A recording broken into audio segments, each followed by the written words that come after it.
course, the big thing about carbon-14, pre-flood period carbon-14 proportions are not factored in. Of course, the evolutionists is not even going to consider anything relative to the pre-flood period. Prior to the flood, it is highly probable that the ratio of ordinary carbon to radiocarbon in the atmosphere was much higher than at present, mainly because of the global semi-tropical climate and the vast amounts of plant food life around the world. This effect would have been augmented by the smaller amount of carbon sustained in the ocean then than now, since the oceans were smaller and the land areas larger before the flood. And it is possible that it would still be further augmented by the shielding effect of the thermal canopy, or I call it the frozen ice canopy, that blocked external radiation, which would have inhibited the formation of radiocarbon in the high atmosphere. All of these factors would have reduced the ratio of radiocarbon to ordinary carbon to a much smaller fraction than it now obtains. Another possible effect of the canopy is very interesting. In addition to the formation of carbon-14 from nitrogen in the atmosphere by cosmic ray neutrons, these neutrons also react with deuterium, heavy hydrogen, the hydrogen isotope in heavy water, which would undoubtedly have been present in substantial amounts in such a canopy to form tritium, a still heavier isotope of hydrogen. Tritium is unstable and decays rapidly by beta decay to an isotope of helium, helium-3. But it turns out that there is too much helium-3 in the atmosphere to be accounted for by this process operating at present rates during geologic time. The Cosmic Ray Authority, CRF, suggests the following solution to the problem. There are two factors which would tend to increase the amount of tritium. One of these is that the intensity of cosmic radiation, and hence the rate of production of neutrons, might have been higher at some time in the geologic past. The second possibility invoking action in the past assumes that at a time when the Earth was warmer, the atmosphere contained much more water vapor, and the process of generating tritium from deuterium might have been operating at a much higher rate than at present. Serge A. Koroff, and he's writing an article in the American Geophysical Union, highly respectable. The canopy, thus, not only provides an explanation for the present excess of atmospheric helium-3, but also implies that the proportion of cosmic ray neutrons reacting with nitrogen to form radiocarbon would be smaller by the amount reacting thus with the hydrogen. This factor combines with the others mentioned to assure that the percent of radiocarbon in the carbon dioxide of the antediluvian atmosphere must have been much smaller than at present. Therefore, the radioactivity of living organisms ingesting this carbon dioxide would have been much smaller than that of organisms living at present. Thus, antediluvian organic matter probably would now have little or no radioactivity if preserved as fossils, even though they may actually have been buried by the flood only a few thousand years ago. Although present radiocarbon activity seems to indicate measurements which detect radioactivities from matter perhaps as much as 70,000 years old, such indications are based on the assumption of uniformity.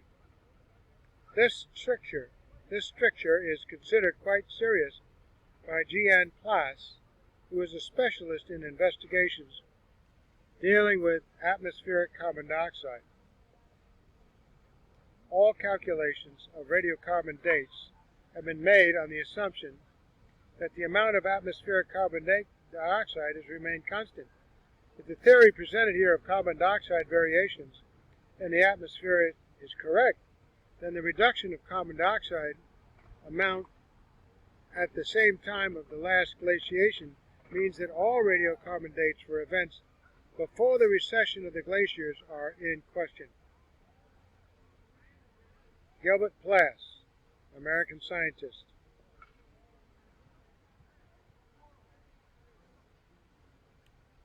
That's his point of view, not ours.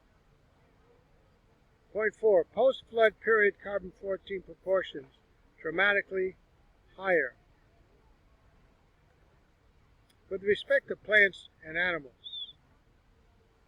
living after the flood, the loss of the Earth's canopy would tend to increase the percent concentration of carbon-14 in the carbon dioxide of the atmosphere, since the rate of formation of carbon-14 atoms would be accelerated by the loss of the canopy due to the exposure of external radiation.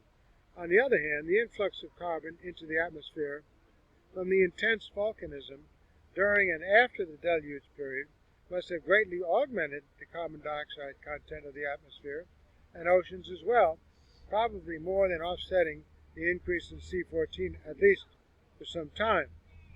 Furthermore, the equilibrium condition between generation and decay of radiocarbon, which has to be assumed in making any age calculations by this method, would obviously not be applicable for quite a long time after the deluge, although there quite probably was a marked increase in rate of formation of carbon-14 atoms at the time of the deluge due to the greater effectiveness of the cosmic radiation in this process after the precipitation of the canopy.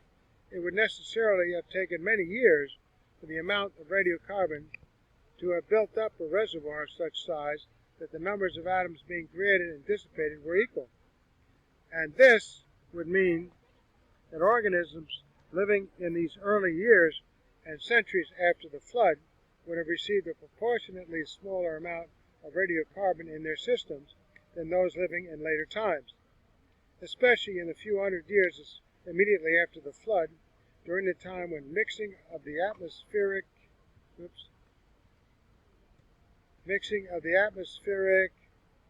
oceanic, and biologic carbon was first being accomplished.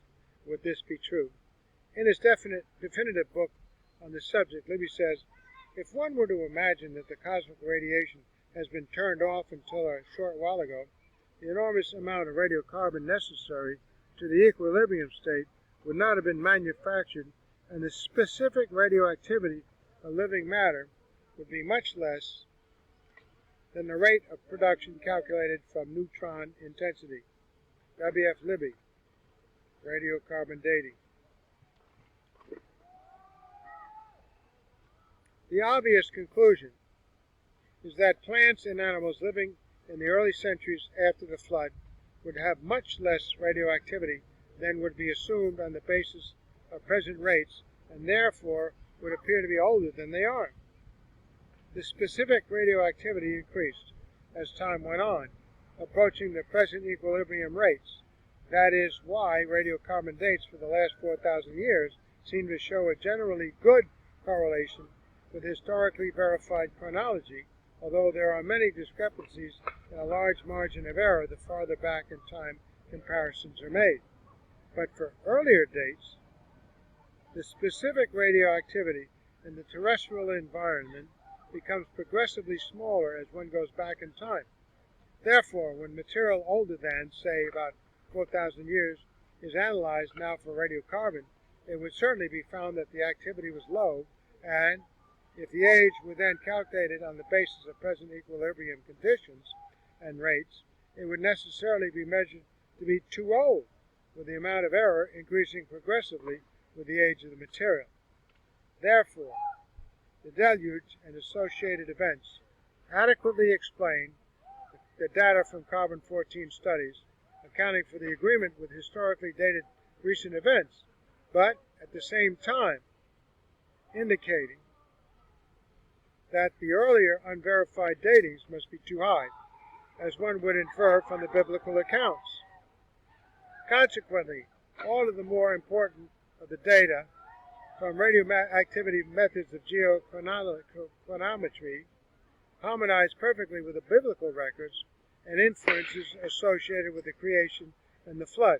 Space does not warrant discussion of all the methods that have been used or suggested, but only those which have been considered the most important have been and best established.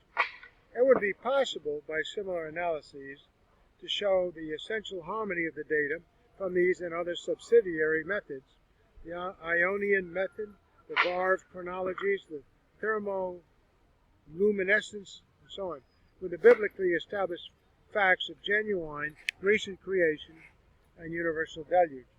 These events must be dated only from some few thousand years ago, according to the Bible, and the evidence that has been brought against the testimony has now been shown rather to be harmonizing quite satisfactorily with it.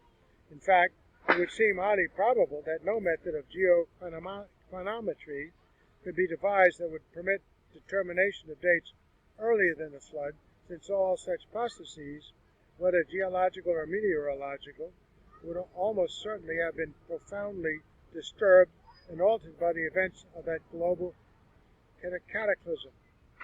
The scriptural description is that the world that then was, being overflowed with water, perished, and the context shows that this statement comprises the geological earth and the atmospheric heavens. The only possible way in which men can know the age of the earth is by means of divine revelation.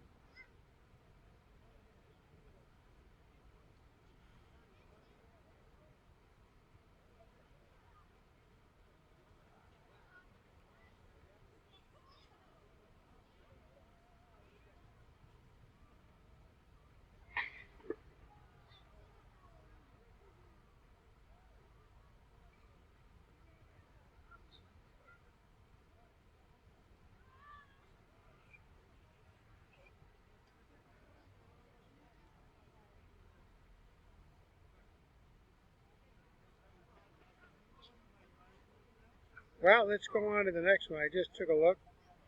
We've got some summary going on. Let's move on over to K57.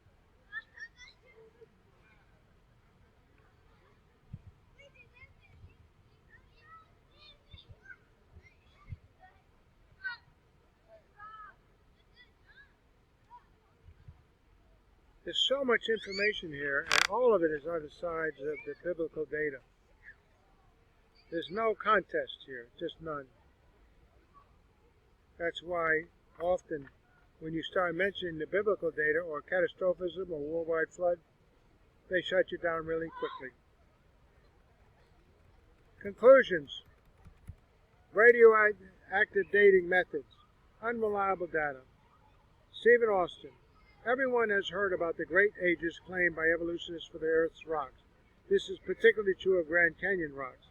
Television documentaries, textbooks, and museum displays tell us that the deepest rock layers within the Grand Canyon are more than 1 billion years old. The same evolutionary sources tell us that the most recent rocks of the Grand Canyon are just thousands of years old. The great thickness of strata in Grand Canyon is supposed to span geologic ages representing many hundreds of millions of years. Two lava flow formations occurring in the Grand Canyon, the Cardenas basalt and the Western Grand Canyon lava flows, both are basalts and both should be ideal for radioactive isotope dating. The deeply buried Cardenas basalt occurs among the oldest strata of Grand Canyon. The basalt has been assigned to the Precambrian strata of the Undar group, which contains the lowest and the oldest strata of the Grand Canyon. Some geologists have suggested an age of more than 1 billion years. The Western Grand Canyon lava flows are among the youngest formations of the Grand Canyon. The youngest flows come from volcanoes of the Uinkaret Plateau north of the Colorado River. Some of the lava flowed over the North Rim, cascading into Grand Canyon, forming spectacular frozen lava falls. Several lava flows even reached the river, forming lava dams. Although no Indian legends attribute them to recent eruptions, one early geologist remarked about the extraordinary freshness of the lava. It looks as fresh as any coulee of Vesuvius ejected 20 or 30 years ago. One potassium argon model age determined gave it 1 to 2 plus or minus 2 million years, 0.2 million years, for the lava dam. Edwin McKee